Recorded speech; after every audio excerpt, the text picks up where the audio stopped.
in sharp focus. He was caught wearing specs for the first time. He was at a grilling by MPs in Westminster.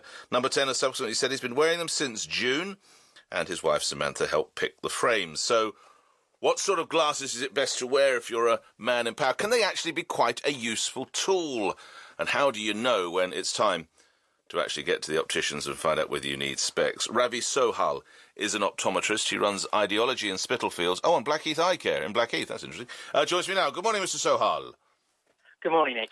How do you know? There's something called the A to Z test, isn't there? When you open the A to Z and you can't see what the heck's going on, it might be time to come and see someone like you.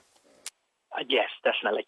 I mean, David Cameron, he's in his mid-40s, which is a typical age where an individual starts suffering from the effects of what's known as presbyopia.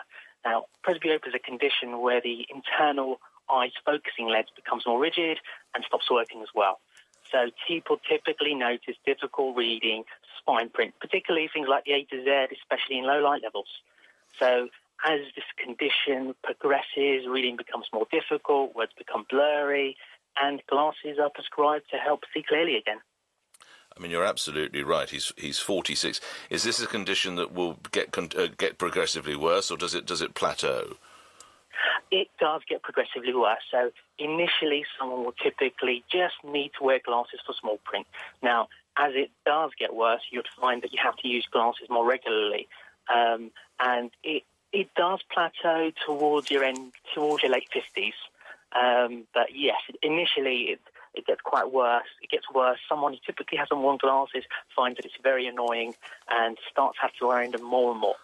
I don't know if you ever spend any time around law courts, Mr. Sohal, but I've seen barristers and others use glasses as quite a powerful weapon because they can be quite good. You study whatever it might be, the papers in front of you, and then to make your devastating point to the court, you take your glasses off and you address everybody, and then as and when required, you put them back on to study the fine print. They can be quite a useful tool, can't they? Yeah, definitely. I mean, I have come across people who do that by purpose and purposely choose frames that are quite intimidating. So, absolutely. But there is the condition where people do find they have to start using them. So, yeah. Thanks for all your input. Ravi Sohal is an optometrist. He runs Ideology in Spitalfields, Blackheath Eye Care in Blackheath.